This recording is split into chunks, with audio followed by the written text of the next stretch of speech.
The following is a paid political announcement. Lifelong Democrat Diana Florence served for 25 years as a Manhattan prosecutor under DA Robert Morgenthau. She put criminals away, stood up for victims, and protected our streets. Now, Diana is challenging failed Manhattan DA Alvin Bragg as an independent because it's time for a DA who fights for our families, not criminals. That's why Diana has won the support of organized labor like the steam fitters, plumbers, and ironworkers, everyday New Yorkers who want a DA they can trust. Manhattan needs a DA who will do the job, prosecute crime. That's Diana Florence. Under Alvin Bragg, crime is up and prosecutions are down. Bragg doesn't prosecute crime. He plays partisan politics. Bragg failed to protect women and failed to protect workers. As a prosecutor, Diana Florence won groundbreaking convictions, fighting against corruption, domestic violence, wage theft, and daily working conditions. She's always been a partner of unions, community groups, and to cops like us. For Manhattan District Attorney, vote for Diana Florence. Diana4DA.com. Paid for by Diana for Manhattan DA.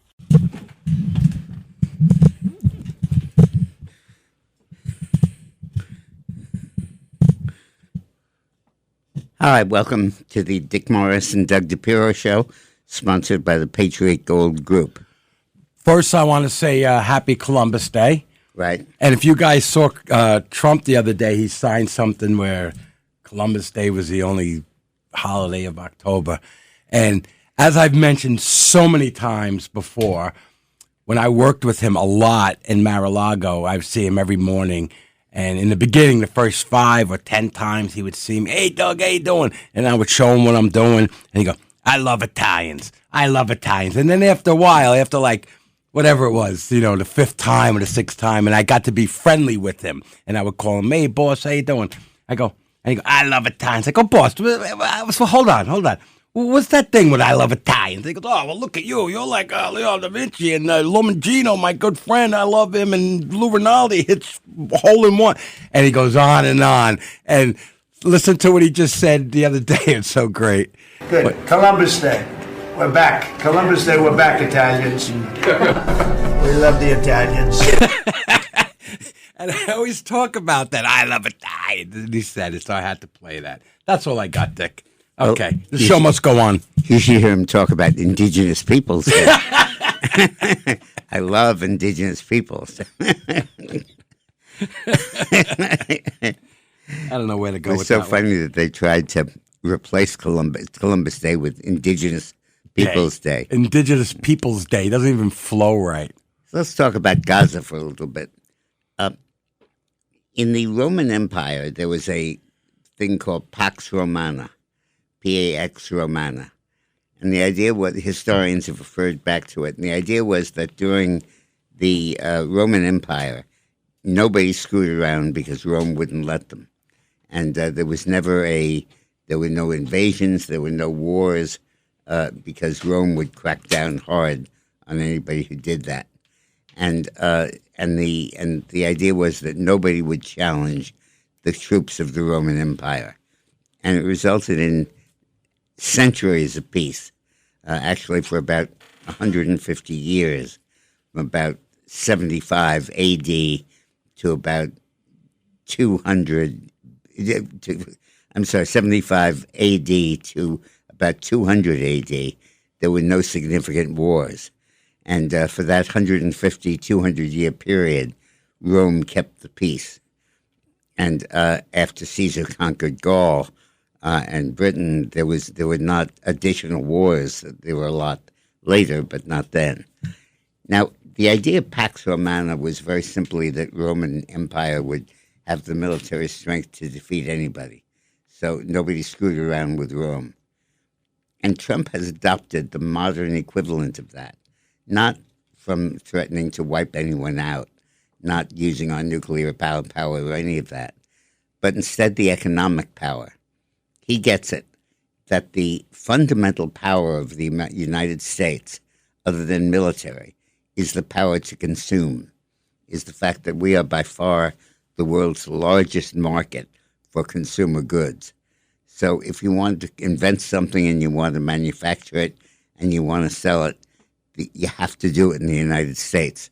Walmart's American, Amazon's American, all of these brands are American, and the United States is the dominant purchaser in the world Now, it's odd to think of the idea of a purchaser having power, and usually you think a producer has the power. But Trump understood that anybody can make it, but it takes a very rich country to buy it, and it takes a country that really is united, speaks one language, and is accessible for marketing. So Trump got it that no country can prosper if the United States doesn't want it to. And he understands that the main power of the American complex, the American government, is its economic power. It's not the power to starve people. It's the power to not buy their products. And as a result, he has disciplined the world in an amazing way. When you think of all the theories of racial domination, all of the military doctrines and the racist theories and all of that, the fact that it turns out that the power we have that's the most important is the power to consume, it's just an astonishing revelation. So what he's done really is to go to the Middle East and go to the Muslim countries and basically saying, if you don't cooperate with us, we are not going to buy your products. We'll only buy your products with a significant tariff that makes them non-competitive and eliminates your profits. And by doing that, he's amassed a global coalition of countries, not who are intimidated by our military might, not who are seeking our foreign aid, but who are seeking the ability to access our markets. And Trump has used that to create a global power that is second to none. Now, of course, what Trump did in Gaza was that he opened the process and said, I'm not going to keep this as Israel versus the Palestinians. I'm going to open it up, and I'm going to take account of all of the various countries that are funding Hamas, that are paying Hamas's bills, because Hamas doesn't have an economy, never made anything, never produced anything. So it's all about donations? Yeah, exactly. Pretty much? Exactly. Hamas is sort of a charitable recipient of terrorism. And what Trump has done is gone to each of the terrorist countries and met with them and concluded bilateral deals with them to access the American market, to do great things here. And in return, he wants their cooperation in the peace talks. And the fact that he's used American power in this way, like the Romans did, the Pax Romana, to go throughout the world creating peace, is a tremendous innovation and a bold step in world history. After World War I and the Treaty of Versailles, the idea of the League of Nations and then the United Nations was that you could guarantee peace through collective security, that all of the nations of the world... Peace through strength. Well, not just through strength, but collective strength. Mm-hmm. And that you had allies who would help each other and support each other. But Trump has realized that far more potent than that is the economic power. And not just the economic power of sanctions, the economic power of consumption. And Trump has created a situation where all these Arab countries, all these Muslim countries, are vying for the U.S. favor. And he's telling them that the way you're going to get it, the way you're going to prosper, the way things are going to work out well, is if you stop giving Hamas money and instead you do business deals with me.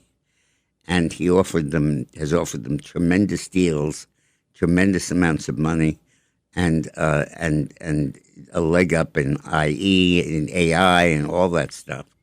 And it's proven very attractive. And he sent Jared Kushner, who is a much better trade negotiator than he was campaign manager, out to these various countries and has basically cut deals with them. And by dealing with each of the people who are paying for Hamas, he's effectively neutered it. And it takes a businessman to understand that you can leverage these countries through financial power, which is really what Trump has done. And it's an amazing demonstration of the potential for world peace. And that's without flexing your military might. That's right. You're doing it you're Yes. telling them, listen, I'm going to tariff you, or I'm not going to do business with you. I'm not going to buy your product. But you don't have to put ships 20 miles Yeah. off the coast or any of that. I love it. It's incredible. And it's a whole new concept in global economics and global power politics. And it takes what normally is a country's vulnerability, which is its ability to buy the necessity of buying foreign countries' products, and makes it a tremendous asset by saying that we will only let them access our market under certain conditions. It's like going to an amusement park used to be. You pay your admission to the amusement park, that was the tariff, to do business with the U.S., and then you buy each product, each ride, each everything in the park. And Trump sells access to the U.S. in return for whether it's diplomatic So admission. concessions. First he sells admission. Yeah.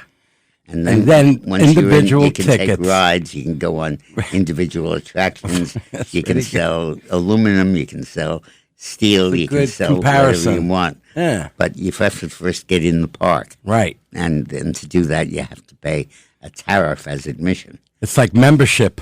Yeah, Like exactly. Mar-a-Lago. I'm not going to tell you how much that is. He told me one day, he almost fell over. Exactly.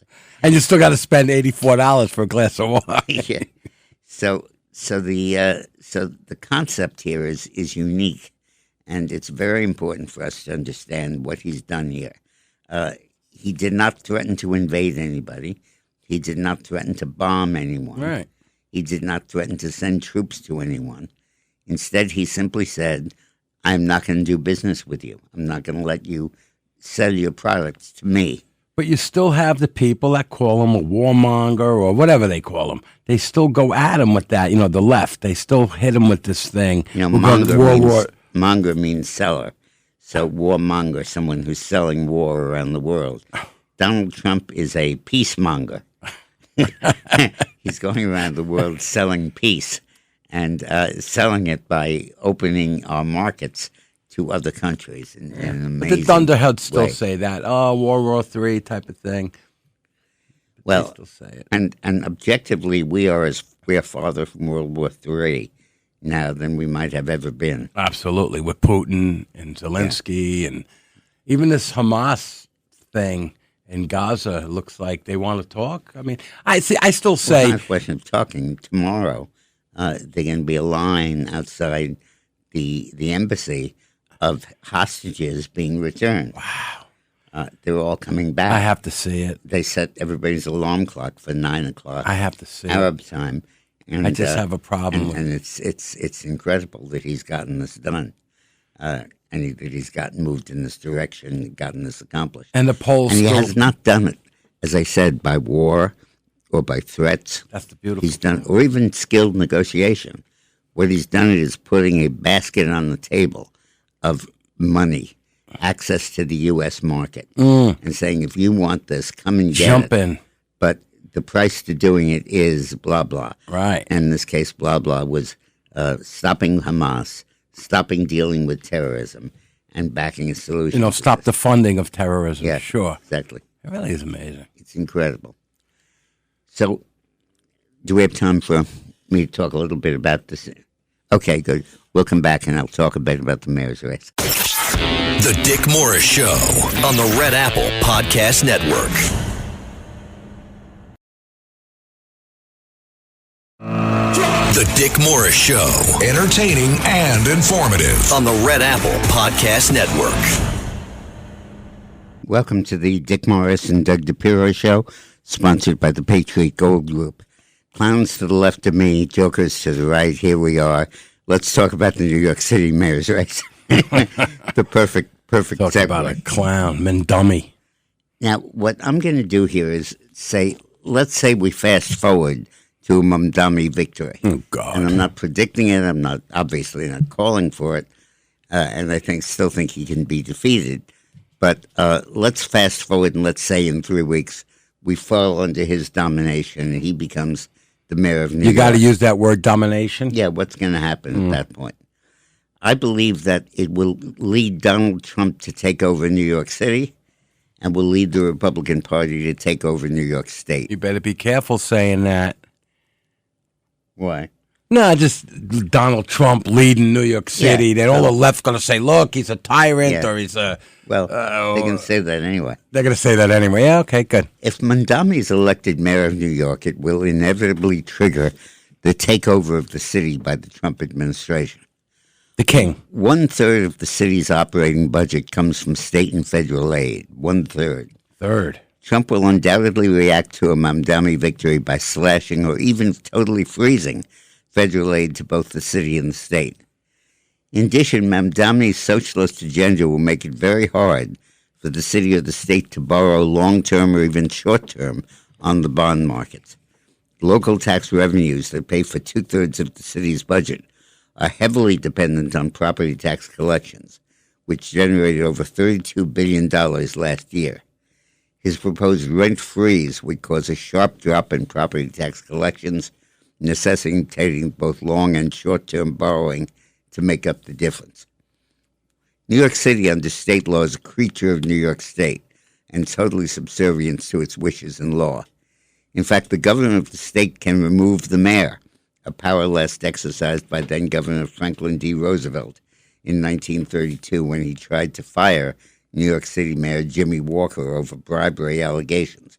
Walker resigned before Roosevelt could act, but it was clear that he was going to throw him out. The daily need of the city and state for federal and state aid to meet its budget obligations, as well as the legal power of the governor over the mayor, give both Trump and New York State Governor Kathy Hochul enormous political and financial leverage over any mayor. You mispronounced her name. It's Jokel. Jokel, okay. Should Trump move to cut off federal funds to New York City, it would trigger a financial crisis far greater than that in the 1970s that forced a state takeover of city finances. The fiscal squeeze that would follow a cutoff of federal aid would pose serious political problems for Kathy Hochul, a Democrat who endorsed Mamdani for mayor. Hochul, along with the New York legislature, faces re-election in 26. She can expect a very strong Republican challenge, likely by upstate Congresswoman Elise Stefanik. Stefanik's district is enormous, and probably one of the biggest legislative districts in the country. It borders on Vermont and Canada and encompasses the entire Adirondack State Park. Stefanik was originally facing a possible Republican primary against Congressman Mike Lawler before Trump appointed her as UN ambassador. But fearing the loss of Lawler's seat, Trump pulled the appointment and then told Stefanik to run for governor, challenging Hochul. A federal cut or freeze in aid to New York State would either put Hochul in the position of defending Mamdani's socialist policies or trying to rein him in. Major trap. Either, of course, certain to divide her Democratic support. It's unlikely that Hochul could win re-election in this environment, and it opens the door to a Republican victory at the state level. Under Trump's heel, New York City would be governed by rules very much similar to those which govern Washington, D.C., whether because Trump forces the delegation of home rule to Washington or because of the financial realities would force on New York City. Either way, Mamdani's victory would force Trump to step in. Now, what is the city's financial situation? New York City is flush. It's rich right now. It's sitting on a mountain of cash from all the money that we got in the COVID crisis and all the Biden money. It's been stored up and piled up in the city. You mean federal money from COVID? Federal and state money. Okay. Or federal money through the state. Right. And it's piled up now, sitting there in the city treasury. So when Mamdani would take office, he would have a lot of cash on hand and wouldn't need help from anybody for a while. But his plans and his socialist policies will rapidly eat up that money. It also will dry up revenues. He's saying that he will have free bus fares in the city. He's saying that he'll cut subway fares. Is that when you say eat up the money? Is this what we're talking about? Yeah. The bus fare, the What about? Well, he would cancel rent increases. So right. So a landlord can't pay the property taxes, Right. because he can't collect the rent. And maybe a lot of landlords are going to sell out, get out. You Yep. know. And do you think if they're going to sell, you're not going to get private people to come in and buy buildings? You think it would be the city that would buy these buildings for Well, the? I don't like, know, how would but that? let me Yeah. stay off that. Stay Okay, on the subject of okay. what I'm working on. Yeah. So I think that Mamdani is going to be very dependent from the beginning on federal and state revenues, and his own policies will encourage that. So I think in the opening weeks and months he can be pretty independent. But I think after he takes office and he's been there for a while, and he particularly has to start fulfilling these promises of spending money and of cutting off revenues, he's going to need federal assistance, and he's going to need state assistance. Now, who in their right mind is going to lend money to a mayor who says, I'm not going to collect property taxes by raising rents? I'm not going to charge bus and subway fees and fares. I'm going to give away everything that I can, and basically create a city totally dependent on the state and the city on government, really. So who's going to invest when they're not going to get anything in return? Exactly. And what's going to happen is a freeze will fall on the lending community, the bondholders. And whether it's Trump reacting to Mamdani's victory, saying we got to get rid of this guy, we can't let him function, or the market saying we're not political, we don't care that he's a socialist, we just care that he's going to borrow money that he can't repay. The guy that buys the bonds. Yeah, we're not going to lend money. We're not going to buy his bonds. Mm-hmm. And I think that either way, it's going to force Trump to step in and basically functionally take over New York City. So he'll use and he will, and to the extent he needs help in doing that, he will force Hochul to do it. And Hochul has absolute power over the mayor because the city is a creature of the state.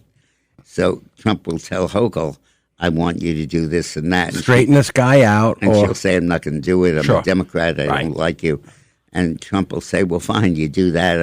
I'm not going to give you federal aid. You're not going to get any federal New York money. State. New York State. Not just New York City. Yeah, and his power is enormous. Wow. So as we look at this election, think of it You as don't think this could backfire at Trump with all of Yeah, this? I think it will. I think he'll get a lot of negatives. I Uh-huh. think people say you're being a dictator and all of that. Mhm. But he doesn't give a damn. Right. He's going to make this thing work. Yeah. Right. Okay, good. And I think that's what you're dealing with right now.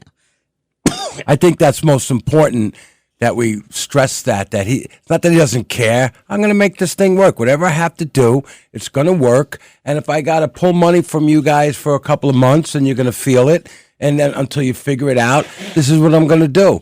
So, and he's like that. That's what he does with everything. He doesn't think about what's going to happen. He thinks about the end result of making New York a better place. He does. So when you go into the election, you vote in this mayor's race. Think of it as a trial, and after the trial, there are appeals. You can go to a higher court and you can get a verdict reversed. Sure. And that's what is going to happen in New York. Even if we vote for Mamdani and we elect this creep mayor, we're setting up a situation where we are totally dependent on Donald Trump and a hostile Congress for money. Now, I got to jump in, Dick. I was at Trump Tower earlier talking to Jesse. You know, he's one of the guys that runs the place, right? And we're talking about Mamdani. And he goes, I'm sorry, I think I have to vote for Cuomo. Because I go, no, you vote for Sliwa because all the people, the polls come out. And just like I said with Trump in 16, I said, he's going to win. I knew it, just like with you. I knew he was going to win. I knew that the polls came out in 15 and all the months before the election, and people just don't want to say they're voting for him. Whenever you get a poll where people are not voting for someone because they don't think that he can win, that's the easiest argument to rebut. But because your own success rebuts it. Right. So anyway, what I'm saying with Jesse earlier, right? I go, a lot of people that would say, they get on a poll and they go, I'm not voting for Curtis, I'm not voting, are going to come out and they're going to vote for him. Or they're saying, sure, I'll vote for him, and dummy, I'm a Democrat, and they're not going to go out and vote, or they're going to go somewhere else. Yeah. But a lot of people, we got to make sure that people that say Curtis cannot win, like this guy this morning, and I changed his mind. He goes, I'm going to vote for him now, and hopefully, because he was going to go for Cuomo. So people, we got to get the people to realize, don't go after Cuomo. If you're going to change your vote from the dummy to the creep. The way this happens politically, I've seen it so many times, is they say, you don't vote for this guy, he can't win. You mean the Curtis guy? Yeah. Or whatever, yeah. And then a number comes out, a poll comes out, and he moves up 5 points. Everybody says, wow. Wow, he's going up. And then he moves up 8 and 10 and 12. And ultimately, if you're basing your opposition to him on the idea that he can't win, then why is it going up? You're going to lose. Because as he begins to win, the momentum will become irresistible.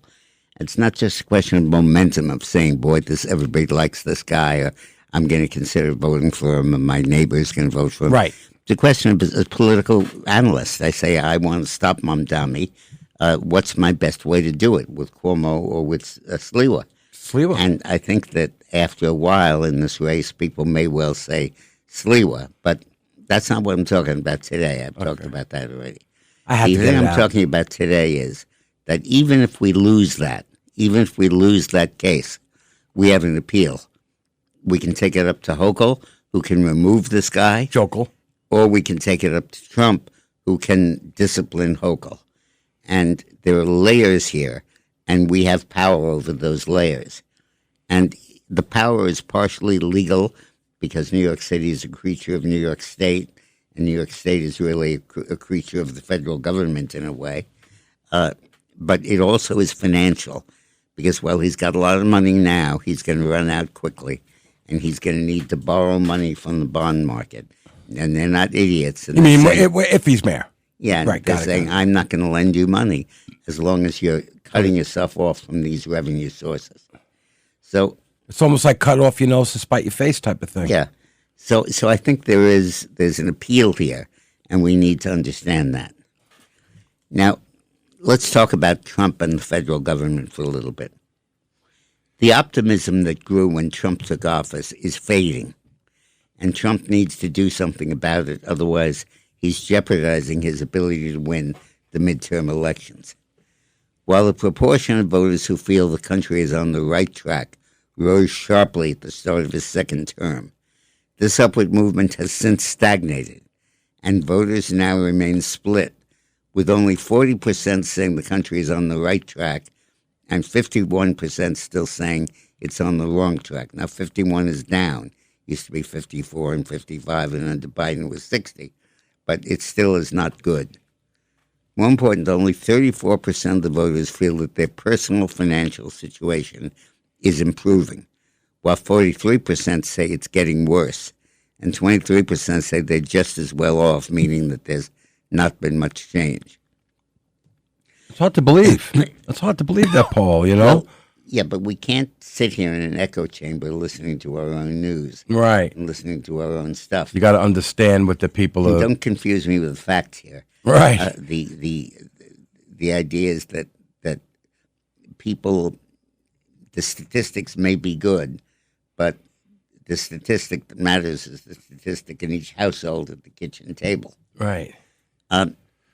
Oddly, the poll numbers, this is from the Harvard-Harris poll of October 1st and 2nd, reflect broad approval for virtually all of Trump's policies as they fly out of the Oval Office at an astonishing rate. Yeah. 78% support deporting illegal immigrants who've committed crimes, and 56% want to deport all illegals, regardless of whether they've committed crimes while they've been here. 68% back creating a government website to sell meds directly to consumers at lower prices, a new innovation of his that I think is awfully good. 65% support banning men from female sports. 63% support using the military against drug cartels. 58% support his cuts in foreign aid. 54% support ending bans on offshore oil drilling. And 59% support imposing reciprocal tariffs on countries that raise tariffs on us. But approval of these policies is not enough to offset the general disappointment that his anti-inflation efforts are not more successful. Really? Of course, the economic stats suggest that he lowered inflation to almost zero and that incomes have outpaced price increases every month. But as they say, don't confuse us with the facts. We're dealing with perceptions. It may take a while for perceptions to catch up with the facts, but that may not happen until it's too late for the 2026 midterm elections. If Trump loses that, it's a whole other situation. Now, Trump is sitting on a lot of cash in the federal treasury. He's done that, showed that he's willing to spend it when the shutdown would have cut off aid to women and infant feeding programs, WIC program, and Trump came up with enough money to extend it. And just yesterday, the military is facing no pay in their envelopes on I think the 15th of this month, and he came up with the money to pay them, and there's not going to be any loss of pay by the military. So he clearly has the cash to deal with this. But it's about time Trump needs to spend some of that cash. What's going on now is people are opening the newspaper and TV every day, and they're reading about all this huge money that Trump is getting from other countries. Trillions of dollars from Japan and from the European Union, trade deals with China, and he's doing incredibly well in each of these. But they're looking at their kitchen table and saying, I don't see it. I don't see it here. I'm not seeing it in my own life. And that can metastasize into a feeling that he doesn't give a damn, that he's so hypnotized by his global popularity and his global prowess, and will I win the Nobel Prize? He forgot about my wife and me and our children, forgot about that. And he has to step in and show that he hasn't. And the resumption of the WIC feeding program and the military pay hike suggests that he knows that. Now, I think that what he needs to do is first, he needs to give every American a rebate of $2,000 a year, every year. Physical cash? Physical cash. Not a deferment tag, none of that. Physical cash. Beautiful. Check. And that would be to share with Americans the product of his diplomatic triumphs on the trade front. Secondly, I think that he has to deal with interest rates, not just the interest rates that the Fed controls, but what the credit card industry is charging people these days. If you are in default or you are behind in your payments, you face interest rates of 20 or 25% on your credit cards. And it can't be regulated at the state level because credit card companies say, oh, we're not in Connecticut, we're in South Dakota. And they make sure the South Dakota legislature plays ball. So the only way to regulate these interest rates is at the federal level. And Trump said this in the campaign, and he's got to come through on it and say, I'm not going to let anybody charge you 20 or 25% for a credit card. And the amount of something like 17% of Americans are behind in their credit card payments. But he's been talking about this, right? He's been, but he time didn't to actually start doing it. Right. So I think those are two things. Third thing I think he ought to do is that Social Security benefits are going to rise with inflation once the numbers come out.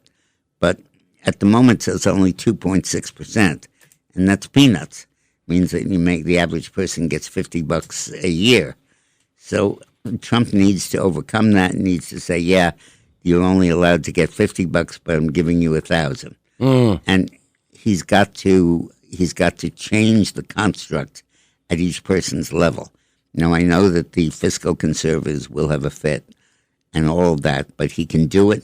He has the cash to do it. He's got the tariff money coming in. And he's got the tariff money coming in. And it's about time he spent it on real people with real problems. So not only does he have to get into our pockets and put some money in there, he's got to get into the mindset of the people that they're going to get that money there. Yeah. That's just as important. And he cannot let the Democrats win the midterm elections. All right. Listen, we got to go, but we'll talk more about this when we get back. The Dick Morris Show on the Red Apple Podcast Network.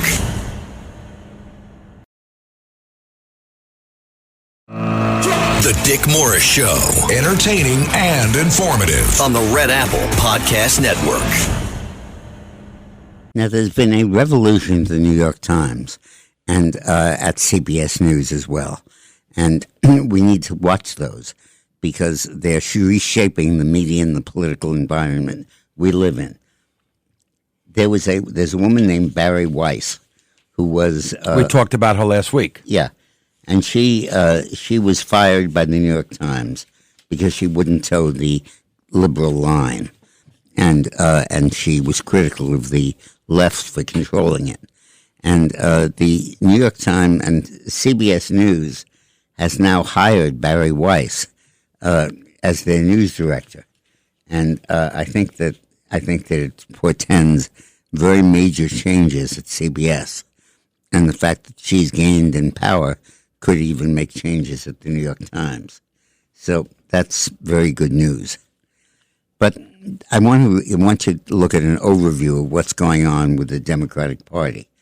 And Doug is going to go through an article by Larry Kudlow, my friend, who appears on the station all the time, has a show on the station about what's going on. So Larry, what he started with his article, excuse me.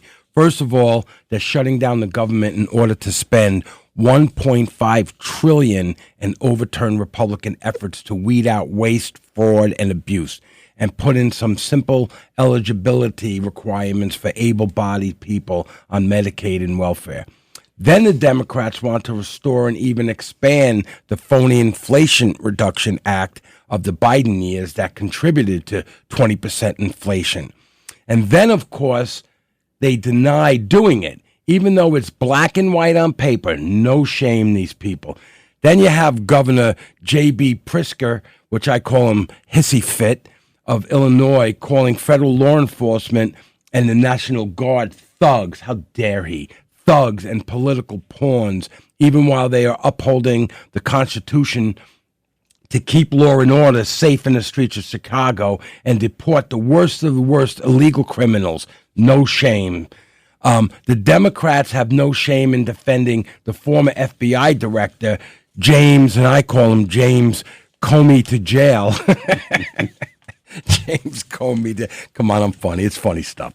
James Comey and his completely phony Russian-gate hoax against Donald Trump, even after he lied in his testimony before the Senate. And now he's pleading not guilty. And, of course, no Democrat is willing to stand up against him. Shame on them. This is all Kudlow. And shame on the Democrats for being taken over by the Democratic Socialist of America and far left allies such as Antifa, openly promoting violence, anarchy, and insurrection. Here's what Attorney General Pam Bondi, who I love, said just moments ago at the White House. She's so tough. I love a tough babe like this. I shouldn't have said that, right? Too bad. Don't say broad. Don't say babe. I don't know. It doesn't matter. Babe is okay. Listen, when Frank Sinatra was saying it, everyone said, oh, Frank Sinatra, oh, he said broad or babe was okay. I say it, I get smacked. Anyway, Pam Bondi just said moments ago at the White House, we're not going to have it anymore. These thugs we saw, what's happening in Portland and Chicago, and you saw what's happening in Dallas, no longer.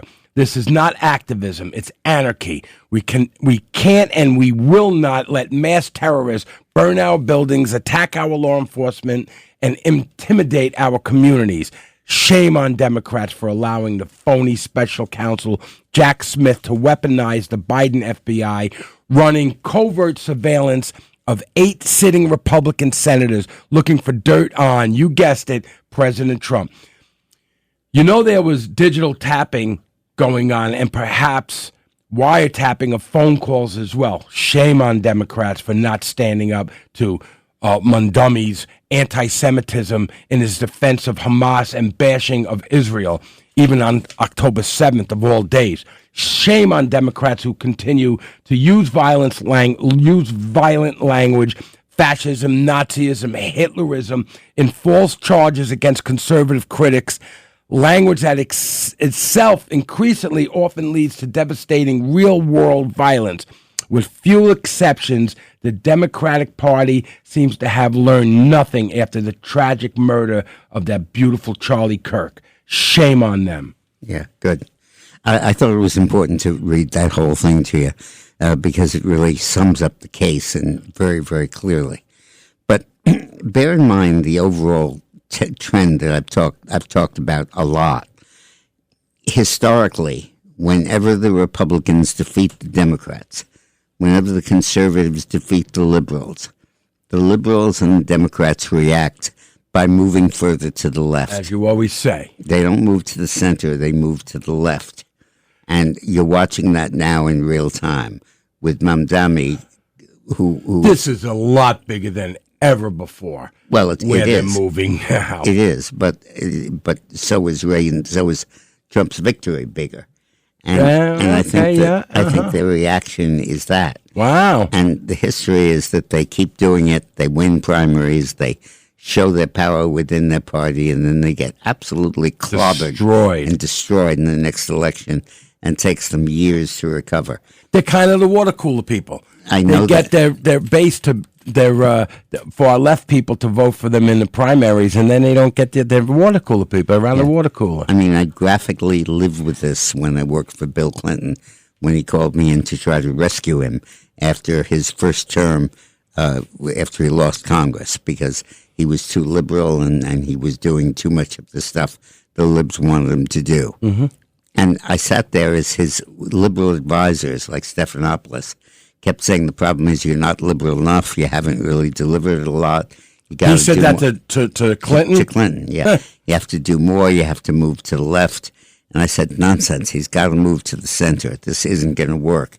This won't work in this country. And the Democrats kept saying the issue is turnout. We have to make our people want to vote, and to do that, we have to give them more. We have to have bigger deficits. We've got to let there be more illegal immigrants. And victimhood also. And victimhood. And it didn't work then. It's not going to work now. And but they are going to win primaries because primaries are voluntary. You can be a Democrat or Republican. You can not vote if you want. And the people that are going to vote in primaries are the people who are crazy, left-wing, nuts. And the Republicans, the independents, the smart people, are leaving the primaries. They're becoming Republicans, or they're not voting in the Democratic primary. So it becomes a stacked deck you can never win. Is this the beginning of where you saw this happening? That's the impetus of you seeing this? Yep. Because you use this all the time, and you're so right about it. But that was pretty much the very beginning. I lived it absolutely in the Clinton years. Never before did you kind of say you saw it right then and there? Well, I saw it happening after Ronald Reagan defeated Jimmy Carter. Right. The Democrats nominated, for God's sakes, Walter Mondale and Mike Dukakis. Yeah, sure. It wasn't until my guy, Bill Clinton, moved them back to the center that they had a chance to win. So this is a phenomenon that is historic, and you can see why it happens, and you can see it happening right now, and it's going to continue. I think AOC is going to be the Democratic nominee for president of the United States. I think she's going to get clobbered. Oh, I have a great thing about AOC. John Kennedy is going to be real fast. What he said about AOC yesterday or 2 days ago, this is great. You got to hear this. Go, Luck. Based on her policy positions that she is demanding, that I just outlined, $1.5 trillion of pure, unadulterated spending porn. Based on that demand, based on her policy positions, the American people are looking at her and saying, this person has single-handedly put an end to dumb blonde jokes. Because that is the craziest thing I've ever heard. This guy is so funny. You brought it up. It just worked into the segue. I wasn't going to do it, but I had to. Anyway, we have to take a break. Good. So there we go. When we come back, I don't know. When we come back, we'll talk a little bit about immigration. Okay. The Dick Morris Show on the Red Apple Podcast Network. The Dick Morris Show. Entertaining and informative. On the Red Apple Podcast Network. Hi, welcome to the Dick Morris and Doug DePiro Show, sponsored by the Patriot Gold Group. And we're joined now by Roxana, who Hi, Dick. in the new segment she's going to do on this show called On the Rocks. On the rocks. I made that up. Ball and chain. So this is, what do you want to talk about? Autism, right? Autism, And Kennedy. which and is in the forefront right now. Okay. We all know it takes a lot of love and energy to raise a child. However, it takes a child with autism to raise the consciousness of everyone involved in affecting this child's life and development.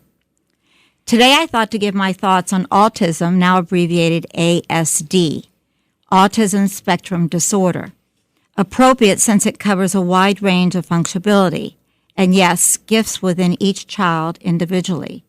Perhaps now these gifts can be unwrapped, allowing these children to find their place in society with independence and long overdue joyfulness. With a great line, the gifted people can get their gifts unwrapped. I know. Yes, Great line. and they are very gifted in some areas. My personal interest is that my grandson is autistic, although there hasn't been a lot of information or support through the years, frustrating at best.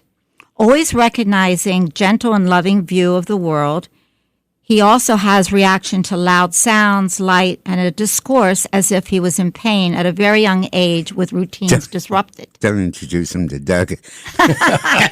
You mean loud noises? I resemble that Isn't remark. that him? I Yeah. resemble it. Bullying began at a very young age and then a total disregard to be included at all. Still very real issues for these children. So, for those who have children, a niece, nephew, grandchild, friend who navigates through autism, this attention and awareness now offered is welcomed with a full heart. President Trump held a press conference in September, as promised by Secretary Kennedy, to give all available to find the answers why there's been a surge of nearly 400% in children since only the year 2000, 1 in 31 children are now affected in the spectrum of ASD. The question is why? How do we know these alarming statistics? Well, perhaps it's due to awareness, parents and loved ones having access to the internet, trying to find resources, or perhaps the diagnostic criteria has changed and improved over the years. Being diagnosed but then sent away with a child has brought years of heartache, because where do they go? Trump's involvement in our government's initiative to find its cause brings ASD to the forefront. Kennedy initiating a new approach for research and funding has heavily influenced interest. Early detection for children now can be as young as 18 to 24 months. Now it can. So skills and development can improve the outcome for their quality of life. There is no cure of today, but with funding finally coming in at hundreds of millions of dollars, there is hope with a condition that has not only been misunderstood, but misdiagnosed for children for years. I pray now for every special soul with ASD to finally begin a positive journey for the future. And may Kennedy's tireless efforts to find not only a cure, but its root cause be successful. For too long, families, as I'm quoting him, have been left with no answers, and we don't have all the answers of yet, but I have faith we will. May I leave you with this quote from Dr. Seuss. Why fit in when you were born to stand out? Prayers to all our children, especially those still struggling with these changing times. As I've told my grandson for years, there's always hope, Louis. A word I wanted him to embrace. Now more than ever, hope's definition is attainable. Last but not least, autism is not a mental disorder. It's a neurodevelopment condition. I hope this sheds some light on not only a personal interest, but an epidemic happening in real time. Thank you. It's so interesting that the autism community and the groups that deal with autism spend their time fighting against those who propose solutions and those who identify causes. Why do you think? Of saying this isn't the cause, that's not the cause, this isn't the cause.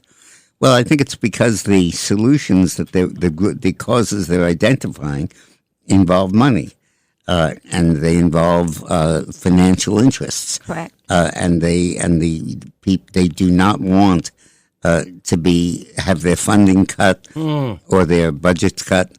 And even just if you look at the treatment of autism, the special ed money that educators get, and I think that what's happening is that when Kennedy says that Tylenol, for example, is promoting autism in pregnant women, okay, well, the makers of Tylenol don't like that very much, Right. and the painkillers in general don't. And when he says something like pollution is causing it, well, the fossil fuel people don't like that very much. And what Kennedy is doing is he's saying, look, something is causing this, and it's very big, and it's very broad, and it's growing rapidly. So it's right in front of us. We've met the enemy, and he's us. And Kennedy is basically saying we're going to have to do major changes and major research to find out what's causing this and dealing with it. Because right now, nobody's dealing with it, and nobody's finding the causes. Yes, and he's very passionate with this. And this is something he has to do soon while he's still in office, because after this administration, who knows who's going to go forward with this. So we have to get to Kennedy also. That was beautiful, Roxana Maria. Thank you. On the rocks. On the rocks. Oh, God. Oh, I'm always on the rocks. I got a drink on the rocks now. Actually, straight. Where we go? Trump deported 2 million illegals. Yeah, isn't that amazing? 2 million illegals. Wow. Deported. In 9 months or whatever it's been. Under, when I worked for Clinton, we celebrated at one point that we passed 200,000 in a month. Wow. And now he's got 2 million. 2 million. Incredible that he's done that. Unbelievable. Wow. So we got the second list? No, we got about 20 seconds left. Okay, good. So when we come back, we're going to go across the Hudson River to New Jersey and talk about the implosion of Mickey Sherrill and the looming probable victory. Horrible what she said. Citarelli. Horrible what she said about Charlie Kirk. Horrible. I hate her now, and I don't hate people that much. Oh, you'll see. When we get back, we'll talk about it. Okay, when we get back. And thank you, Roxana Maria. The Dick Morris Show on the Red Apple Podcast Network. The Dick Morris Show. Entertaining and informative. On the Red Apple Podcast Network. You're on, Dick Morris. Welcome to the Dick Morris and Doug DePiro Show, sponsored by the Patriot Gold Group. Let's take some calls before we talk about New Jersey. So let's take Sandra. Sandra. Yeah. Hi, Sandra. Hi. Hello. Hello. I wanted to comment about Mandani earlier. You know, on TV, Dick, I heard you say that Trump, in time might be the new mayor there, just like he kind of took over Washington. Yes. Just the other day, Mandani was chased out of Foley Square. Yeah. People don't like him. As much as people do like him, many don't. They pushed him. He actually ran to his car. So I wonder, will this disdain for him add to the reason for maybe at some point Donald Trump to intervene? Yeah. Because you think so? Yeah, absolutely. I think that Trump is a New Yorker. He still thinks of himself as a New Yorker. He's not going to let New York City fall apart. And I think that the worse Mamdani gets, the closer he gets to victory, the more likely Trump is to intervene. I think that's very likely. Thank you, Sandra. And I think people have to think about Curtis. Stop thinking Cuomo. Oh, I'm gonna go away from Mamdani. I'm gonna vote for Cuomo. Vote for Curtis. He'll win. If all these people that are going for Mamdani, they're thinking, I don't know if I like this guy anymore. I don't know what's going to happen if he becomes mayor. Don't go to Cuomo. Go to Curtis. He'll win. Let's go to Joe in Brookhaven. Hey, Joe. Hi, Joe. Hello. Good afternoon. Hello, Joe. How are you? Good. Thanks for a great show. Listen, I see it the way, if they force Curtis out, the billionaires, everybody's saying he's got to get out. He'll be a hero. He's already a hero. He's already a New York hero. But here's the problem. It's going to split the Republican and MAGA party right down the middle, and nobody's coming out to fight like this, like we're fighting for Curtis, for Stefanik or Blakeman or whoever gets the nomination for governor. And so, Cuomo, he resigned in disgrace. I mean, lost to Mandami by 15%. There's no mulligans here. Why are we not pushing him to get out? It's got Killer Cuomo, you got the commie Mandami, or Curtis. It's Commie a no-brainer. Mandami, I like it. Well, I just don't agree with what you're saying, Joe, about the Hochul race.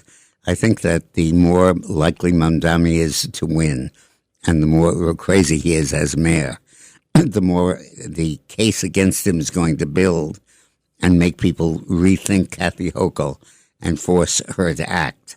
And if she doesn't act, she's going to lose, and the Republicans are going to take over. So this ultimately has a good outcome. Wait, I have a question for you, Dick Morris. Let's say Curtis wins. Let's just go with that right now. Do you think it's going to be harder for Stefanik to win against Hochul? Because, in other words, you just said if Mandami... I don't know if I'd go that far, but certainly it works the other way. Definitely works the other way. Yeah. Wow. So let's go to Mike in Brooklyn. Hey, Mike. Hi, Mike. Hey, thank you, Mr. Morris. Thank you, Mr. Morris. I just want to know, we spent $9 billion since 2023 on illegal migrants in this city, and they're still here. And I'm just wondering, it's only going to get worse if Mamdani is It is. elected. Not even Mamdani, if Cuomo wins. Don't forget the guy who invented the concept of sanctuary cities in this state was Andrew Cuomo. Oh, God. And the guy who let New York State become a sanctuary state was Cuomo. And he still has not repudiated that. He's not said, I'm going to cut this out. I want our cops to enforce immigration laws. And he's spoken about being careful. Don't go into churches and don't go into schools and stuff like that. But come on, stop begging the question. He's causing this problem. The crime that we're experiencing is because of the illegal immigrants who live here because of Andrew Cuomo. Let's go to Richard in Bayshore. Gentlemen, 2 points about Mamdani, please. The first is he can de facto make the transit system free by announcing nullification, suspension of enforcement. Already 45% of people aren't paying the bus fare. And two, by law, the mayor can be suspended for 30 days prior to a hearing. And during that time, unfortunately, he's replaced by Jumaane Williams, who's a leftist just as bad as he is. But in 1932, Roosevelt conducted the hearing himself, right? But that was about corruption of Tammany Hall. Yeah. Can you remove a mayor for bad policy? Yeah, you can remove him for anything you like. You can remove him for bad breath if you want. There's Really? No statutory definition of what you can do. And I think that we have to realize that the more extreme Mamdani gets, the more the case against him is going to grow, and the urgency of action is going to increase. So I think this ultimately has a good outcome. Go to Joe in Long Island. Hey, Joe in Long Island. Hi, Joe. Yes, hello. I just wanted to talk about a governor's race in Virginia, which I don't think is getting the coverage I think it should get. And I wanted to implore Virginia voters to please elect the Republican gubernatorial candidate, Winsome Earl Sears, for governor. I can't imagine Virginians giving their state back to the Democrats. And I just wanted to mention a few things about the Democrat challenger, Abigail Spanberger. She's about as swampy as they get. She will reverse all of the Republican policies of Glenn Youngkin. She will make Virginia a sanctuary state. She will forbid Virginia law enforcement to cooperate with ICE. She will allow men into women's sports, men into women's locker rooms, and men to use women's restrooms. So I was just wondering if you could explain why it doesn't seem like that race is a priority for the Republicans. Well, it is. We just don't happen to live in Virginia or in the market, so we're focused more on Mamdani. But, everything you said is true. And it's good you bring it up. I'm very glad you called. It's worth noting that the way Youngkin won was by demanding that parents have a voice in their children's education. And his predecessor, McAuliffe, said, let's leave education to the experts and condemn the idea that parents could have contributions to make about their own child's education. That killed and him. Those policies are still at the core of the Democratic Party, and we have to repudiate those. Very good. Thanks Thank you, very Joe. much for calling, Joe. Excellent. Now, in New Jersey, Chitterelli. Right. Is it Chitterelli or Citarelli? First of all, he goes with Chitterelli. And I just want to say, last week you said, I'm Italian, and I got Chitterelli, and I said Citarelli. My boy, Vinny Citarella, all my life is Citarella, even though it is Chitterella.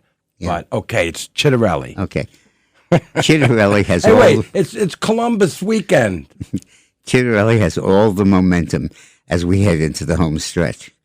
Qantas polling, which was the most accurate of the 24 presidential election pollsters, nailed the exact number of electoral votes Trump would receive, 312. And it shows Sherrill, the Democrat, and Chitterelli in a dead heat. The same polling showed Sherrill with a 10-point lead back in early September. Emerson's most recent poll also has the candidate tied. So why is the race tightening? 3 factors are in play, and all are good for Chitterelli. So first, Sherrill had a patently horrible debate against Chitterelli last month, with the low light coming with Sherrill after voting for a House resolution honoring Charlie Kirk's legacy, proceeding to lie about the slain activist while dumping on his memory in one of the most disgusting displays ever seen of any politician lately. This is her talking. Charlie Kirk was advocating for a Christian nationalist government and to roll back the rights of women and black people. This flies in the face of every value I hold dear that I vote for, she declared. How horrible. He never would do that. Roll back the rights for women and black people? Question. When did he even remotely advocate for anything like that? She said this is just 1 week after Charlie's was executed in front of his family. She then took an opportunity to criticize Trump. On one hand, he denounced Cook's politically motivated killing, as she did, while on the other hand, he's instigating a witch hunt worthy of Joseph McCarthy to shut down the free speech rights of, this is Mickey talking. Right. To shut down the free speech rights of anyone who disagrees with Kirk's racist, anti-American views. I hate that she even mentions Kirk and racist in the same sentence. And Kirk was arguably the biggest advocate of the First Amendment and free exchange of ideas. Ugh. Sherrill has yet to offer even one example of racist or anti-American rhetoric from Kirk because there isn't any. Right. Problem number 2 for the Democrat is her Kamala Harris-like explanation about how exactly she made $7 million in stock trades in recent years after being elected to Congress 7 years ago. I also don't trade individual stocks, she said in a radio interview.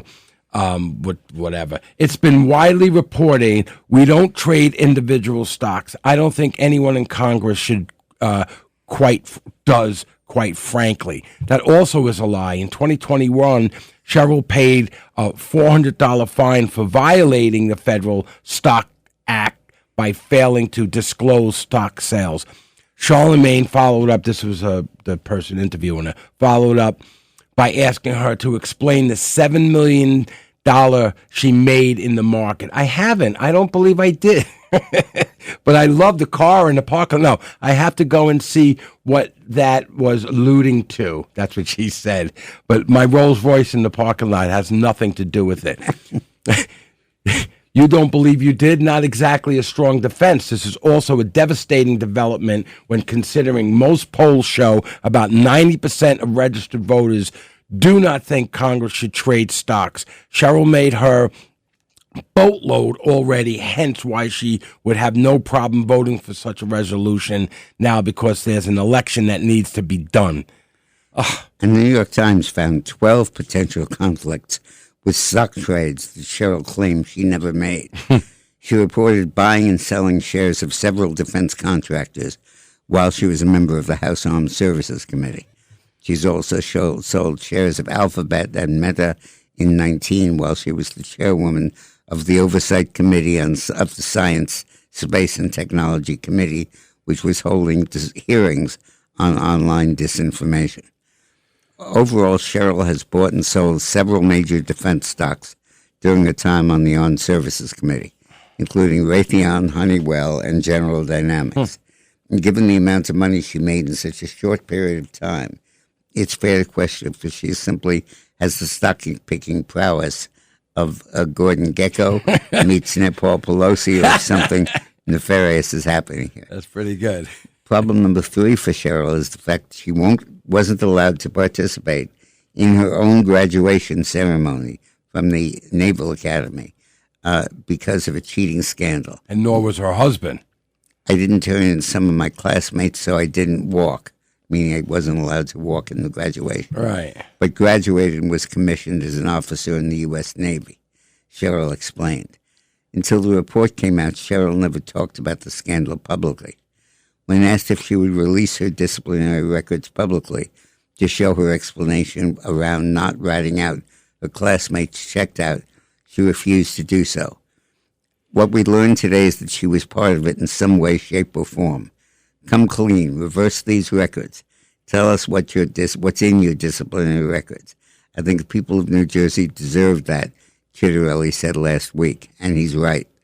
Attacking Charlie Kirk and lying in the process. Shady stock trades of defense and technology companies while sitting on the Armed Services Committee. A cheating scandal that isn't going away while Cheryl is acting like someone with something to hide. And as this race in this blue state heads to the finish, Chitterelli looks like he could win. He's going to win after this. All right, we got to go. We're going to come back, and we're going to talk about New York City in crisis. The Dick Morris Show on the Red Apple Podcast Network. The Dick Morris Show. Entertaining and informative. On the Red Apple Podcast Network. All right, Dick Morris. What show is this? The Dick Morris, Doug DePiero Show? Sponsored by... in some order. Who's it sponsored by? Patriot Gold Group. Yeah. You know, when the music comes on, I'm going to try to do the Donald Trump dance. I'm not good at it. All right. New York City in crisis. This is you, Dick. Hi, welcome back. Are we alive? Yeah, we're on. I'm sorry. What do you think I was just talking Welcome about? back to the Dick Morris and Doug DePiero Show, sponsored by the Patriot Gold Group. The New York Post had a really interesting column, and again, I want to read it to you because it really puts it together. New York is losing population, losing jobs, and losing ground to the rest of the country, and its leaders just don't seem to care. Start with last week's news that banking giant J.P. Morgan Chase now employs more workers in Texas than New York City. Indeed, the Lone Star State now has more bank employees than Gotham, period. Partnership for New York City Chief Kathy Wildey is badly understating things when she calls this news scary. Plenty of other finance jobs have flown to Florida, North Carolina, and other states. The day grows ever closer when the Big Apple, once the unrivaled financial services capital of America and the world, will become a finance backwater. Oh, God. The long trend predates COVID and even 9/11. Ever since the early 60s, the city and state have been piling on new taxes, among a host of other sins of omission and commission that make New York City ever less affordable and livable. Even the gains of the Giuliani and Bloomberg years only slurred Gotham's loss of relative ground to other parts of the country. And now the decline is starting to accelerate again. The financial services sector shrank by 8,400 jobs in the first half of 25, after adding 6,000 in the same period in 24. Despite that, the industry is by far the most critical part of the entire tri-state economy, easily the top source of tax revenue for both city and state. Indeed, local government is more dependent on Wall Street than ever because other industries have fled more completely. 128 of Fortune 500 companies had their headquarters in New York City in 1965. Now it's down to 50. Down to 50. Texas beats us with 54, and even Florida has 22. Yet the state government is ever more hostile to businesses of all kinds. and the city is on the verge of making a socialist its next mayor. 2 years back, Texas Governor Greg Abbott rang the closing bell at the stock exchange to promote an index that tracks the stocks of Texas companies. Visiting with the Post editorial board on that trip, he celebrated his state's 0 personal and corporate income tax rates, as well as the reasonable and predictable regulatory environment. You know, Dick, this has to get out to the people that are going to vote for this guy like Mamdani. You know, and it doesn't. You know what I mean? Because I don't think we get out to the left that much, well, right? Let's understand financing in New York. We all think we pay taxes and all of that. The fact of the matter is that New York City residents get a huge free ride. The bulk of our city revenues comes from property taxes, not paid by homeowners, but paid by large companies and Wall Street companies occupying huge buildings. And we benefit from that. We individuals do. Sure. It's not our property taxes, it's their property taxes. And our income tax revenues are huge, but it's not the average New Yorker paying those taxes. It's the wealthy New Yorkers paying it, and they're a small proportion of the population. When you actually look at the number of real New Yorkers that pay property taxes and that pay income taxes, you're talking about a very small portion of New York City's total revenue. New York City freeloads because of federal aid and state aid, and more importantly than aid, because of the Wall Street businesses that are located here that throw off vast sums of money. And what Mamdani is trying to do is take advantage of that to increase spending and decrease revenues. And ultimately, Trump is not going to let him do that.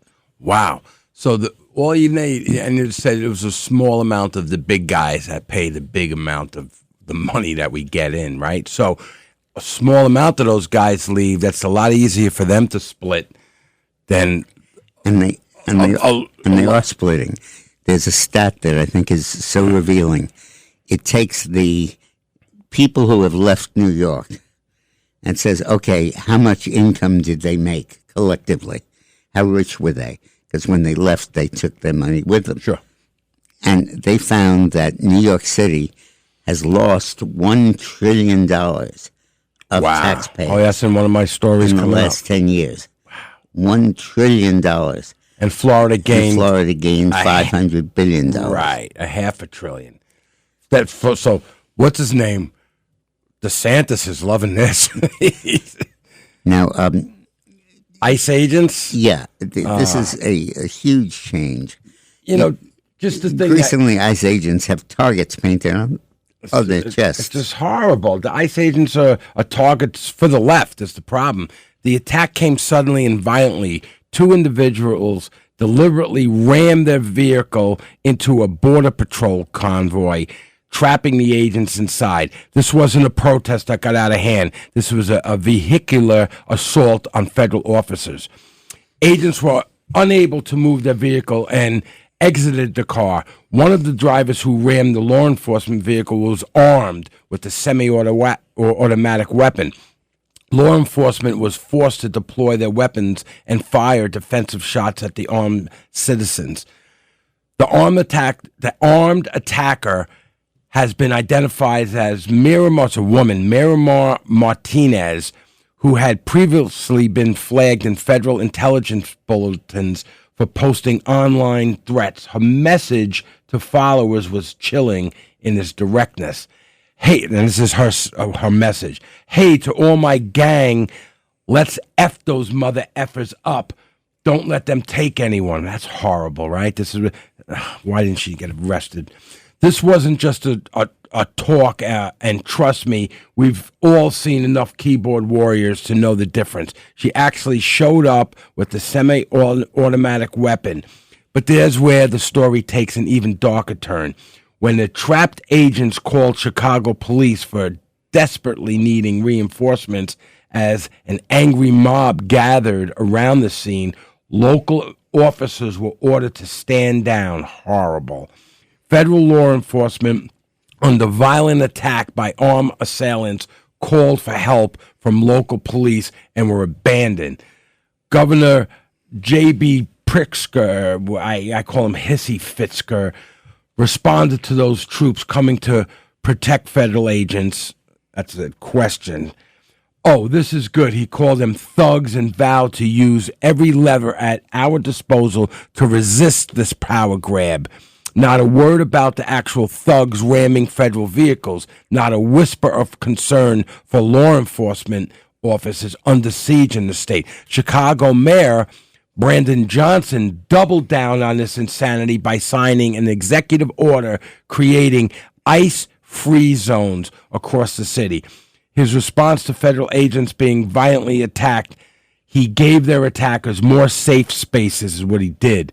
City property and unwilling private businesses will no longer serve as staging grounds for these raids, Johnson declares, as if the problem is law enforcement, not the armed individuals trying to kill them. Anti-American leftist anarchists are doxing, stalking, and targeting federal agents in coordination plots across major U.S. cities, with some groups offering thousands of dollars to kidnap or kill them. It's unbelievable. I mean, reading this, according to the Department of Homeland Security, Kristi Noem. And this is her. So our intelligence indicates that these people are organized. Noem warned in the Sunday morning TV interview, they're getting more and more people on their team as far as attacking officers, and they're making plans to ambush them and to kill them. We have specific officers and agents that have bounties on their heads. It's been $2,000 to kidnap them, $10,000 to kill them. Oh my God. They've released their pictures. They've sent them between their networks. An extremely dangerous situation, unprecedented. Leftist agitators and protesters have gone beyond merely protesting and rioting, moving to racketeering conspiracies for deadly violence, according to Noem, forcing immigration and custom enforcement officers to have their own security detail, imposing added costs on American taxpayer. So we put protective details around those individuals, change some of their operations, and keep our officers safe. But make no mistake, this isn't just about protesting free speech or that they don't like that people out here are upholding the law of our country. Noem continued, they're actually going out there and saying, kill these people, and we'll give you money to do it. This isn't in the West Bank. This isn't in Gaza. This is in Chicago. This is unbelievable. It's hard to believe. A totally new development in civil peace in New York or in the United States. Incredible. It's incredible. And the next story kind of goes along with it, how a mayor, listen to this, Seattle mayor opposes jail for repeat criminals. So check this out. During Thursday night mayor debate, Seattle Mayor Bruce Harrell said he wouldn't jail an 8-time convicted offender and would rather learn about that person's personal life. Really? Faced with a shockingly high number of prolific offenders severely harming the city of Seattle's quality of life, Harrell's comment was one of the most jaw-dropping, tone-deaf movements I've ever seen from a sitting mayor, and that bar is already subterranean in the city. Harrell delivered the kind of response that makes you wonder if he even lives in the same city the rest of us do. No jail time for 8-time repeat criminal. The moderator asked Harrell a fairly simple question. If somebody has offended 6, 7, 8 times, even if it's a minor offense, but they continue to fail to turn their life around, and what point do you balance public safety to giving this person some accountability? Harrell gave a stunning response. Instead of addressing accountability for an 8-time offender, Harrell wanted wax poetic. Right, he wanted to find the beauty of, I'm not using that, about learning their life. He wanted to learn about their life story. He openly declared, I have no desire to put them in jail. When this person is committing 6 or 7 crimes, I don't know his or her story. Maybe they were abused as a child. Maybe they were hungry. But my remedy is to find their life story to see how we could help. Get the frig out of here, you moron. First, I have no desire to put them in jail, but I need to protect you. And that's a calibration that we had. It's not a calibration. You weigh it. It's a heavy or light. He explained, I put police officers on the stand. I've cross-examined them. So whether they commit 7 or 8 crimes to me is not the issue, really. The issue is why are they committing these crimes? And so we have a health-based strategy. Hey, listen, police aren't the doctors. Arrest them, put them in some medical Can you imagine prison. this thinking that goes on the left? And by the way, this is all the product of Soros's money. His strategy has changed. It's no longer to try to defeat Donald Trump. He wants to do that. Right. But he knows he can't. So instead, he's directing money at little local races, like mayor of Seattle, like district attorney in Oakland County. Right. Little races where there's not a lot of money spent, and he comes in with a massive check for a couple of $1 million and effectively buys the race, shielding people See, from that's how it's done. understanding really what's going on. That's a great insight in this. You know what? I was going somewhere else with their mindset, but that's really it. He comes in with the money and changes the race, changes the people that are there, knowing that this is going to... Why? And I know the answer, but I need to ask you, why does he want to do that? Because he's a leftist. He wants to overthrow the government. Right. He opposes the criminal justice system. One world order thing. Yeah, he doesn't want to put people in jail. No, but so he has control of the whole world, no borders, no... Yeah. Is that... I mean, where's he going with this? I don't know. But I know where he is. Yeah, right. He's in hell soon. That's Now, where he is. We recently Soros. We recently had a vile attack on Manchester, England synagogue on the holiest day of the Jewish calendar. That should be a blaring wake-up call to the UK that Islamic extremism is out of hand. Anti-Zionists screaming, globalize the Intifada, which is the slogan of Mamdani, right, have spent the last 2 years insisting that their fervent calls for the elimination of Israel have nothing to do with anti-Semitism. Yeah, right. Indeed, it's offensive to suggest otherwise. Their protests, you see, are motivated solely by humanitarian concerns. Yeah. But if any bright line ever divided opposition to the war in Gaza from outright hatred of Jews, the free Palestine crowd is doing a good job of erasing it. Within hours of Jihad al-Shami, that's really his name, murderous assault in Manchester, violent protests broke out across Britain. Apologists for Islamic terror jumped in to explain that these riots were just a response to genocide in Gaza or the interdiction of the latest aid flotilla. How does that explain the chants in London of look out Jews, right, Mohammed's army is coming? Right. They want to bring the fight against Zionism and settler colonialism to the streets of the West. But the supine UK police spend their time investigating schoolgirls and retirees for public order offenses based on social media posts that tipsters claim disturbed them. This is the same country that bent so far backwards to avoid any whiff of racism that its police for years covered up and enabled the mass rape of young English girls by gangs of South American Zoomers. God. Groomers. The current Labour government has been pouring fuel on the fire with incessant smearing of Israel's war effort.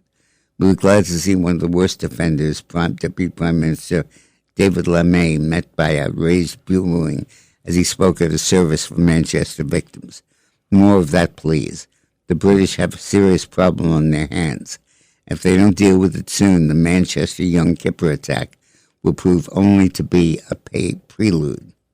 So, Dick, that basically the government tying the police's hands? Is that what's going on here? Well, in Britain, we're talking about more than tying their hands. They basically sympathize with the protesters.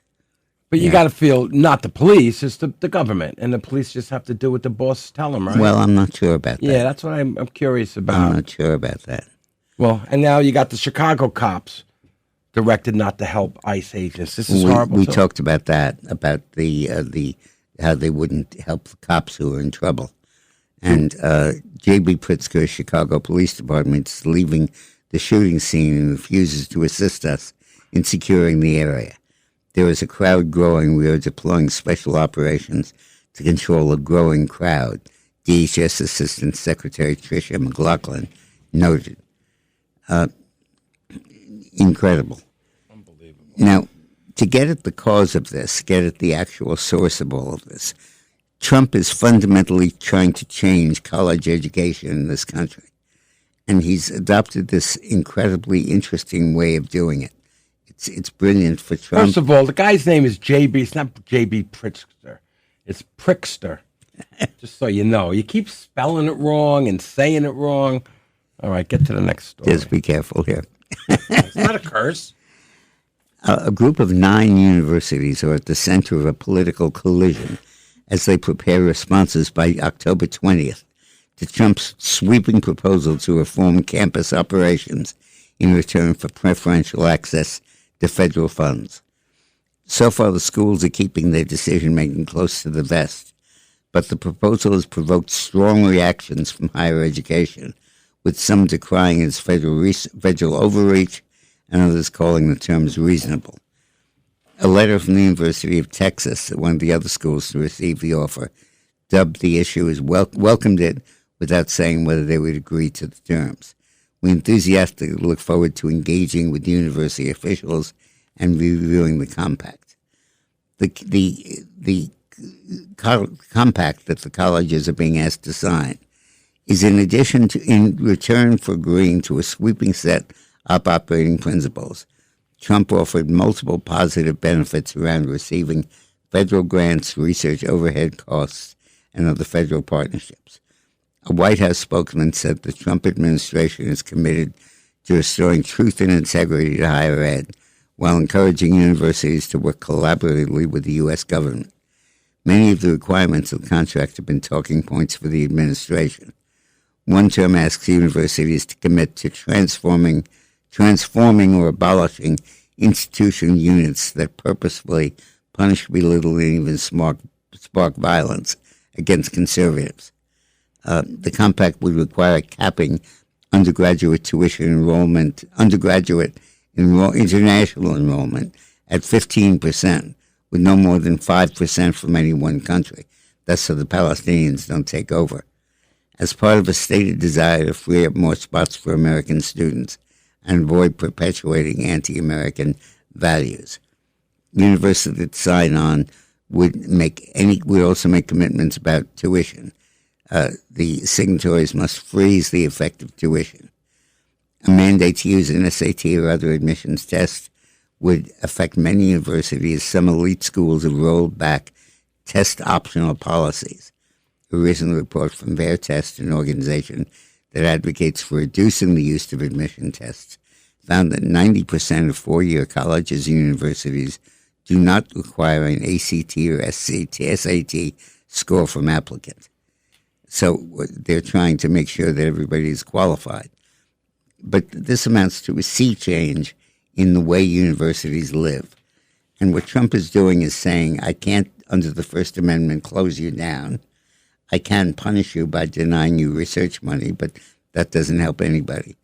What I can do is to make you sign up for additional money, additional funding, and in return, you've got to follow these policies. You can't become a hotbed for leftist sentiment. And it's a brilliant move, and I think it's going to succeed. And I think that people are asking, where did the left originate? Where did we get all these Hamas supporters on American campuses? Well, this is where we got it, and this is how to stop it. All right, when we come back, I'm just going to ask you a question about this when we come back. The Dick Morris Show on the Red Apple Podcast Network. The Dick Morris Show. Entertaining and informative. On the Red Apple Podcast Network. Welcome back to the Dick Morris and Doug DePiro Show, sponsored by the Patriot Gold Group. There's been a major development in warfare, and as many of these are happening, Israel is showing us the way. In Ukraine, the Russians have adopted a tactic of massive drones, sending thousands and hundreds of thousands of drones to attack a military installation. And the Israelis have been shooting these down with Patriot missiles and other missiles from the Iron Dome. And we've all applauded that these attacks are nullified because of the Iron Dome. Mm-hmm.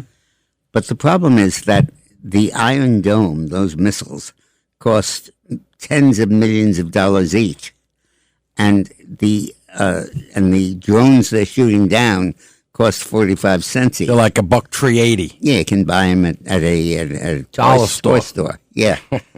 And so Israel has developed something called the Iron Beam, which is different from the Iron Golden Beam, BEAM. Huh? Different from the Dome. Mm-hmm. Because the beam is a laser thing that shoots down these missiles and these drones as they come in. Mm-hmm. And because it's laser, you don't spend much money on it. It costs very little money. Light. You just turn on the light for a minute and then you go. They already exist and are newly battle-tested in Israelis' labor-based defenses. They've intercepted dozens of inbound Hezbollah drones, marking a new frontier in drone defense. Israel's Iron Beam platform, the world's only combat-proven laser defense, uses up to 100 kilowatts of energy, about 30 ovens, to down drones from miles away. Iron Beam's mobile variant enables flexible deployment at sensitive sites, where its naval variant helps from a layered air defense at sea. Iron Beam is just one cutting-edge Israeli innovation. Israeli firms are making quantum strides in sensing and artificial intelligence to distinguish the signatures of drones from those of birds. That's going to be the big issue here. Shoot down a lot of birds. Oh, God. Don't hurt the birds. Britain has acquired Israeli drone technology, as have other U.S. allies, and they're working. Israeli drones have downed 98% of the 150 Houthi drones, and Israeli defenses have knocked down 100% of 170 drones in Iran's 100% in Iran's April 24 attack. Wow! And more than 99% of 1,000 Iranian drones in June's war. So this thing is working perfectly. So it really is. I don't think there's anything we've ever used that took down almost 100% of anything. But the point is, it's cheap, and it understands that what they're hoping to do here is not destroy Israeli or American cities. What they're hoping to do is to make Israel spend so much money on its defense that it can't do anything else. Well, you know, I said this last week, I think it was last week, could have been a week before, that from what I keep seeing and what we keep looking into and researching, there's going to be no more wars, because it's coming to the point where no one could win or lose anymore. You're going to knock down everything that you sent to me. Ultimately, you're right. It's very important. It just seems that way. Ultimately, the iron... what do they call this? The Iron Dome? Not the Iron Dome. Right. I think they call it the Iron Dome. Well, that's the Iron Beam. Iron Beam. And ultimately, the Iron Beam can also knock down nuclear warheads. And the terrorists are going to get this, and we're going to have it. That's just what Reagan had in mind, right, when he did Star Wars. Star Wars, that was great, because you can get a very inexpensive laser beam that can knock down a very expensive rocket or missile out of the sky. Gorbachev didn't know what to think of that. And that's going to make nuclear weapons obsolete, because you can't launch a nuclear war. The only way you can get a nuclear weapon is to do it in terrorists. Walk in a suitcase, try to smuggle it in. And you know, that's going to be the only thing that's going to happen, and we're going to get rid of those people eventually, too. It might not happen that soon, now, but... Speaking of suitcase nuclear weapons, tell us a little bit about Letitia James. Which one is that? 17. 17. Let me find that. Letitia James, is that who you're talking about? I don't know who this is, Letitia. Letitia James, who ran for Attorney General of New York, promising to get Trump, was indicted yesterday. This is beautiful, or maybe a couple of days ago now. A grand jury has indicted her on a mortgage fraud charge. When taking out the mortgage, she lied on the form to get a lower interest rate. She claimed her father was her husband. Maybe it was. Maybe her father was her husband. You know, I never know what's going on there. father was her husband, and that she should be residing in Virginia House, which she didn't. So she was supposed to be with this mortgage, but she didn't. And James was indicted in the Eastern District of Virginia, the same district that indicted the corrupt former FBI James Comeying to jail. I don't know where it gets. But it's absolutely incredible that she literally is being indicted for something very similar to what Trump is charged. You got to figure what kind of moron is going to go after the president, which she knows that she did this little nefarious thing in her mortgage, right? And she's going after Trump on mortgage, because he said that it was worth $100 million, and it was only worth $18 million or something like that, right? And the bank said it was fine. He paid us. Said We gave him the loan. Yeah, they gave him the loan. He repaid Paid the loan it. So with thank interest. you. Thank you very little. And it was a totally victimless crime, but they indicted him. So now she's being hung by the same. So she better get her daddy, brother, husband to help her out on this thing. All right. In the last decade, Florida gains one. We kind of talked about this earlier. We did. You want to go over it? No, I've been through it. Florida has gained $1 trillion of taxpayers. That's with a T. While New York has lost $500 billion of taxpayers. That's half of that T. That's unbelievable. 21. Economists were wrong about tariffs, and they need to figure out why. I love this article. The headline is, "They're becoming as useless as political pollsters." Yeah. What, Dick? They say economists are becoming as useless as political pollsters. That would be you. Hey, guy, I got it right. I was the only one that got it right. I said Trump would win. I said he'd win the popular vote. I said he'd win all of the swing states. So don't knock me. Let's talk about this right when we get back. Okay. We got to take a break. The Dick Morris Show on the Red Apple Podcast Network. The Dick Morris Show. Entertaining and informative. On the Red Apple Podcast Network. I'm going to sue Matthew Lynn, who writes for the London Telegraph and says that economists were so wrong about tariffs, they need to figure out why. He says, quote, "They're becoming as useless as political pollsters." Hey! I love it. I love it, Dick Morris. He said inflation would surge, supply chains would crash, and the world economy would be plunged into a deep recession while the stock market tanked. When President Trump imposed huge tariffs on imports in April, the mainstream economists establishment and big forecasters on Wall Street were virtually united on one point. The tariffs would trigger stagflation at best and deep slump at worst. It sounded like life would resemble a post-apocalypse Netflix series, with survivors dodging zombies and fighting one another for the last few items at the mall. Feels like that sometimes anyway. Goldman Sachs put the odds of a full-blown recession at 45%. And another private equity firm went a lot further, saying they called it a voluntary trade reset recession.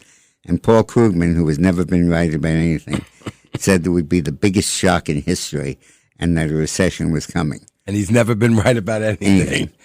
As yet, 6 months on, events have not unfolded that way. The big thinkers got this one wrong. And not you, Dick Morris. Well, no, we're talking about polling, but yeah. And if economics is to maintain any credibility, they need to address what happened. Instead, after the tariffs came in, the economy is growing at close to 4%. Inflation is still under 3%. Employment is still strong. And the tariffs are generating so much extra tax revenue that Trump has floated the idea of giving regular taxpayers a bonus up to $2,000. Of course, the tariffs have only been fully operational for months, and we may yet see a recession. And there are some signs of rising prices of food and auto parts, but a recession, not really. As almost every political pollster, except me, failed to predict Trump's resounding victory last November, the economics profession failed completely to comprehend how his tariffs would play out, It should now be asking itself an honest question. Where did we go wrong? Right, so you don't go wrong again next week. Well, to start with, the economic mainstream suffers from Trump derangement syndrome. What we might tactfully describe as the president's quirky style of government has frazzled the brains of his political opponents to the point where they've lost the ability to think straight. An obvious comparison is why Britain was so opposed to leaving the EU and opposed Brexit. But the fact is that most economists don't understand markets. The one thing a liberal economy does very well is adapt to change. Most businesses have simply taken the tariffs in their stride and moved on. History tells us free markets can cope with wars, plagues, and revolutions. Finally, it's starting to look as if the United States actually was getting a raw deal on trade. This is a British writer. The U.S. now imposes an average tariff of 18.6%, the highest since 1933, and yet prices are rising by only about 3%. It turns out the foreign exporters are making enough money from American consumers that they can absorb most of the new tariffs, even in lower profits or through efficiency savings. They are not being paid by American consumers the way that was predicted. An extra $30 billion a month in revenue tariffs are generating is not exactly free money, but it's as close to anything as we've seen for a long time. So good. They got it wrong, and you knew where it was going. It's beautiful. So you got to watch this, Pam Bondi. This was great. Dick Blumenthal. She is so strong. Pam Bondi has shown she's not someone you want to mess with. No way. Senate Democrats thought they could intimidate Trump's attorney general during a routine hearing. But Pam Bondi threw one truth bomb at Dick Blumenthal that left him looking like a fool. First of all, he is a fool. She showed up with her notes. That's for sure. She knew what she was talking about. Senate Judiciary Committee hearings usually follow a predictable script. Democrat senators ask loaded questions designed to make Trump officials look corrupt, while the mainstream media dutifully reports their talking points as breaking news. Blumenthal thought he had Attorney Bondi, Attorney General Bondi, right where he wanted her during Tuesday's oversight hearing. The Connecticut Democrat launched into his prepared attack about Bondi's former law firm Ballot Partners and its lobbying activities. In the merger that took place involving American Express, GBT, Global Business Travel, I understand that Brian Ballard, a longtime backer and head of the law firm where you worked, was instrumental in lobbying the Justice Department to drop that lawsuit, Blumenthal said in a smug, confident, and of someone who thinks he's about to score a major political point. What conversations did you have with Mr. Ballard? He continued, clearly expecting Bondi to stumble or deflect. That's when Blumenthal made a critical error. He underestimated exactly who he was dealing with.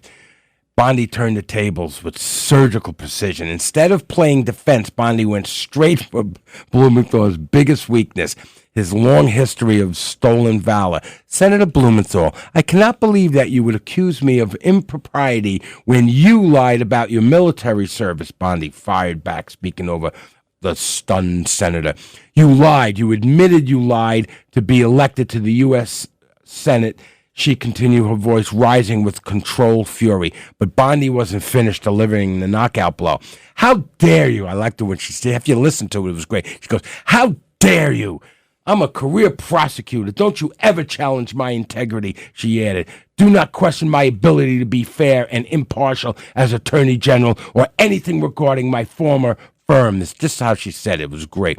The exchange was devastating to watch in the best possible way. For years, Blumenthal has gotten away with this Vietnam lies because Republicans either didn't know how to fight back or are too polite or bring it up during official proceedings. Here's what made Blumenthal's decision, military deception, so infuriating. It isn't about misspeaking.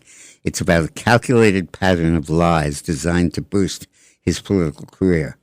Blumenthal served in the Marine Corps Reserve during the Vietnam War, but never set foot in Vietnam.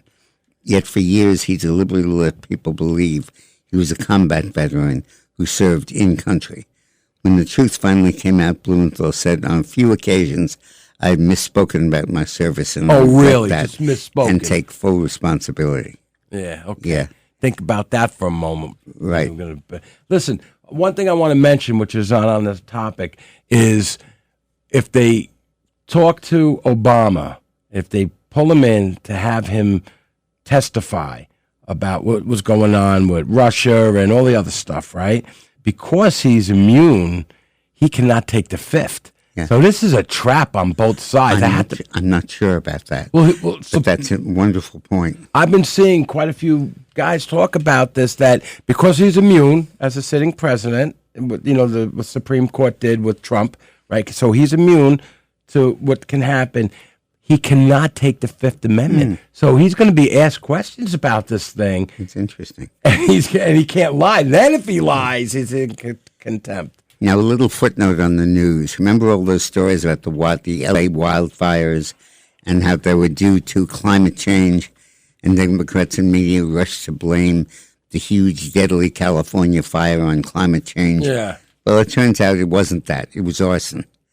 Federal prosecutors have indicted Jonathan Kinternecht for arson for starting the Palisades fire that burned 24,000 acres of land and destroyed 6,000 homes. Right. It wasn't climate change. It was arson. And real quick, talk about Bolton likely to be indicted. There'll be more about that as it comes out. Because our show is over. Yeah. So, Dick, it was an honor to be here. And on the rocks over there, Roxana Maria. Thank you very much.